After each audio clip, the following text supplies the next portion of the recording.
Good morning, students. I am Mr. Parikshit Rana, your Sanskrit teacher of Baroda High School, ONGC.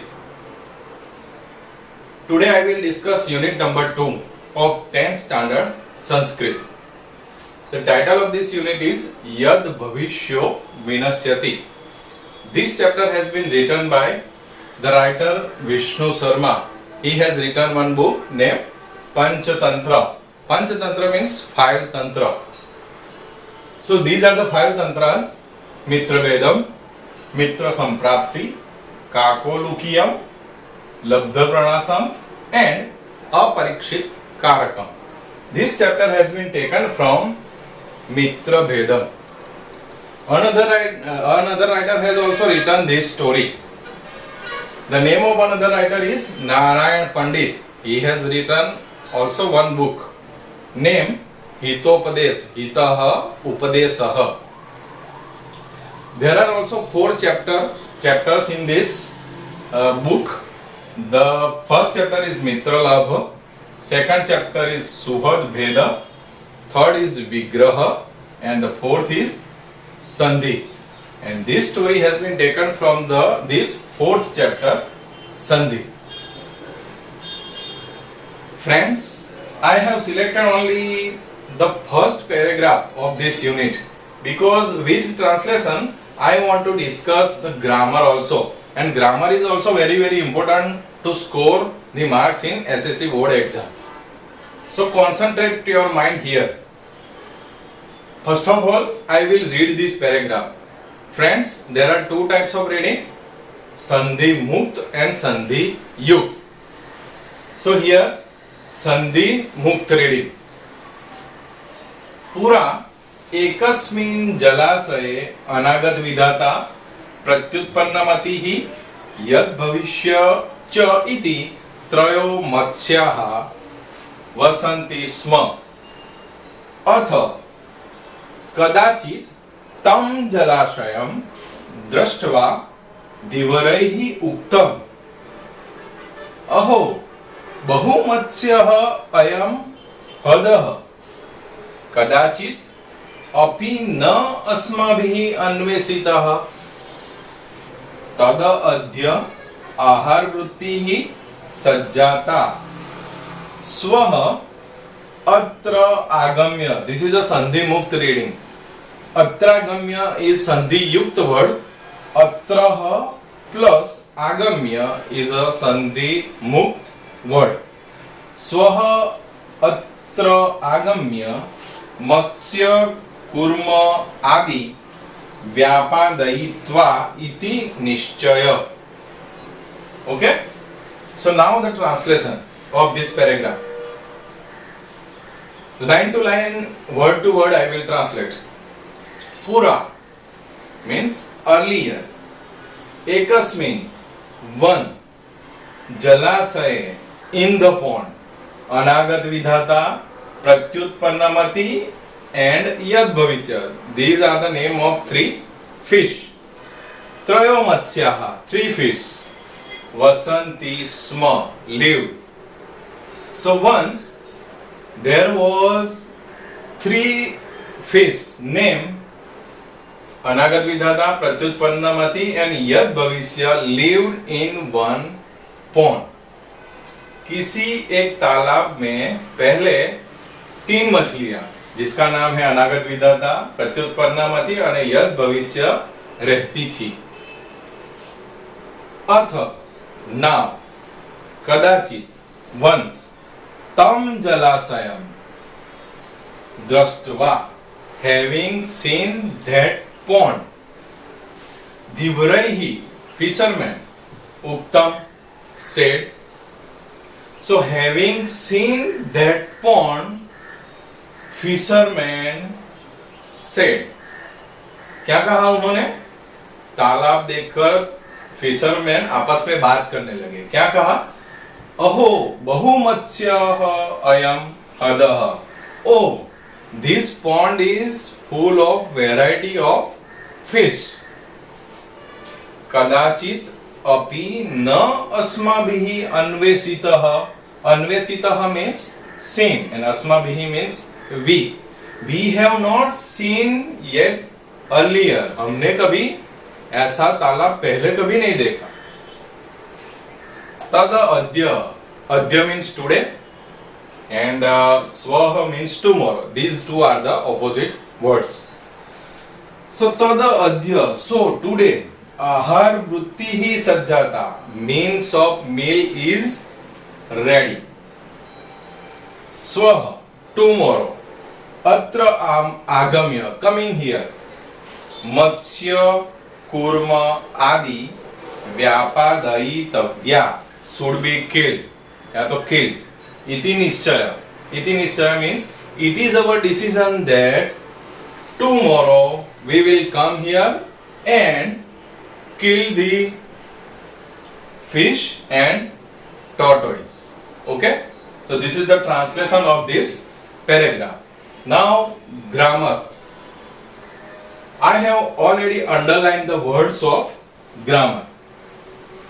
So the first word jalasaya is a vibhakti. It is a seventh singular, saptami ekvachan. जब भी जलाशय is a ending masculine gender, तो उसमें ये लगा हुआ है। जलाशय मीन्स इन द पॉन्ड, बाले मीन्स इन द बॉय, रामे मीन्स इन द राम। तो जैसा ऐसा वर्ड आए जहां पर इन होता हो इंग्लिश में और ऐसा वर्ड लिखा जाए जलाशय, रामे, बाले, देन इट इज अ सप्तमी एकवचन। So this is the word of सप्तमी एकवचन। Now the second word, vasanti sma. Look here, vasanti. Vasanti is a present tense, parasmaipad, third person, plural. The meaning of vasanti is live in present tense. But उसको स्म लगने से वो क्या बन जाता है? past tense. Present tense को स्म लगने से वो past tense बन जाता है. It is turned into past tense. So the meaning of this word is not a live but lived. Okay, so this is a use of small.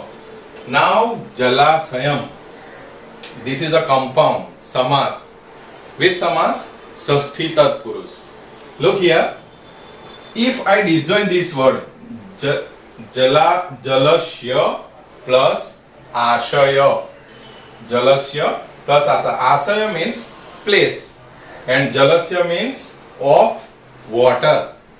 तो पानी के रहने का स्थान, the place of water, तो जहां पर भी इंग्लिश में of वर्ड आए, it means it is a षष्ठी तत्पुरुष। और संस्कृत में श वर्ड आए, it means also षष्ठी तत्पुरुष। जलस्य आशय, place of water, of word आया इंग्लिश में, जलस्य आशय, स्य वर्ड आया संस्कृत में, so that it is a षष्ठी तत्पुरुष। ओके,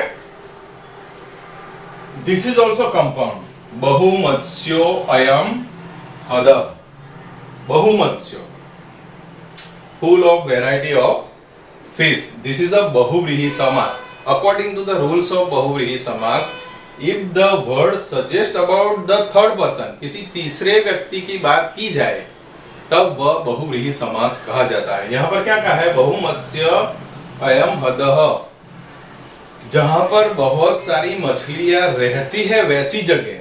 तो हमें पता नहीं कौन सी जगह, ये किसी तीसरे की बात कर रहे हैं कि कौन सी जगह, तो कि इट इज अ पॉन्ड, जहां पर बहुत सारी मछलियां रहती है वो जगह मीन्स पॉन्ड। तो यहाँ पर डायरेक्टली पॉन्ड नहीं कहा है, तो so that it is a indirectly pond यहां पर कहा है, so that it is a बहुव्रीहि समास। फॉर एग्जाम्पल, मैं दूसरा एग्जाम्पल आपको समझाता हूं। वृकोदर, वृकोदर, लुक हियर, वृकः प्लस उदर। वृकः मीन्स वुल्फ एंड उदर मीन्स स्टमक। तो जिसका स्टमक वुल्फ जैसा है वह वुल्फ को आप जितना भी खाना दो उतना उसको हजम हो जाता है। उसी तरह ऐसा दुनिया में एक व्यक्ति है जिसको जितना भी खाना दो उसको भी वो हजम हो जाता है, उसको ज्यादा बार बार भूख लगती है, उसको जितना भी खाना दो उसको कम पड़ता है। तो ऐसा कोई व्यक्ति है, और वो व्यक्ति कौन है? राइट, वो है भीम। तो Vrikodar word is use for home? Bhim किसी तीसरे व्यक्ति की बात की है। यहाँ वृकोदर वर्ड में तो वो दिख नहीं रहा है भीम, बट उसका उदर, उसका स्टमक वृक जैसा है, वुल्फ जैसा है, so that it is a वृकोदर मीन्स भीम। सो यहाँ पर भीम की बात की है, यहाँ पर कौन की बात की है? So that it is a बहुव्रीहि समास। Now the last word, look here, व्यापादयितव्या। व्यापादयितव्य, ओके। तो यहां पर देखो आपको दिखाई दे रहा है वर्ड तव्या। तो किसी भी वर्ड में आपको तव्य, तव्या या तव्यम दिखाई दे, it means it is a विद्यर्थ क्रुदन। दिस इज अ पार्टिसिपल, विद्यर्थ क्रुदन। लुक हियर, तव्य is used in masculine gender, in feminine gender tavya is used, and in neutral gender tavyam is used. So the tavya, tavyam, it means it is a vidyarth krudan, okay. ये भी एक word है, it is a दिव्रैहि। दिव्रैहि means instrumental case, तृतीय विभक्ति का word है। कैसे पता चलता है? जिसके पीछे ऐसा ऐहि लगा हुआ हो, it means it is a instrumental singular. बालह वर्ड है, बालह, तो बालैहि यानी बॉयज, प्लूरल। तो दिस इज दिव्रैहि means not a singular, sorry, it is a third person plural. दिव्रैहि मीन्स फिशरमैन, बहुत सारे फिशरमैन। और बालैहि मीन्स बॉयज। रामैहि मीन्स बहुत सारे राम की बात की है। ऐसे वैसे राम तो एक ही है, फिर भी ऐसे वर्ड का ट्रांसलेशन ऐसा होता है कि कोई भी वर्ड हो उसका प्लूरल है ये। बालह इज अ सिंगुलर, बालैहि is a plural. So this is the instrumental plural, okay. So thank you very much for watching this video, and if you like this video don't forget to subscribe it. And next chapter we will, next paragraph of this unit we will discuss in next video. Thank you very much.